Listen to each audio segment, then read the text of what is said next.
Hello, so we're still dealing with acceleration, and we've got this problem. So first we're going to read it and get a sense of the story. There is a certain truck that can change its speed by a certain amount for every second. Starting from rest, how fast will the truck be traveling after a certain time? Okay, so we've got a truck that's going. It started from rest. It can increase its speed every second. How fast will it be going after a certain number of seconds? Okay, so I am looking at this and I see we've got 16 miles per hour, but then they say for every second. Now that's an unusual way to talk about it, but remember that a change in speed over time is acceleration. So right here, this whole part, they're telling us the acceleration. They're telling us the acceleration is 16 miles. I'm going to do it like Mr. Shaw did, 16 miles per hour per second.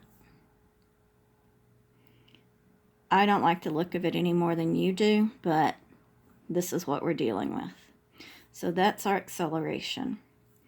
It says starting from rest. Starting from rest means the initial velocity is 0. So initial velocity is 0, and I'm going to say 0 miles per hour because he said miles per hour up here. So that's something that you'll want to memorize, is that miles per hour is a measure of speed or velocity.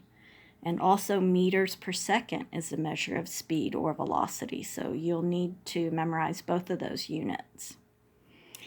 Okay, then how fast? So that's another velocity. It's going to be the final because we've already got initial. How fast? Let me go ahead and circle that, or do that one blue like the last problem. How fast will the truck be traveling after 5.5 seconds? Seconds is a measure of time. So time is 5.5 seconds. So we were told that acceleration equals the change in velocity over the change in time. This time we want to know about the velocity.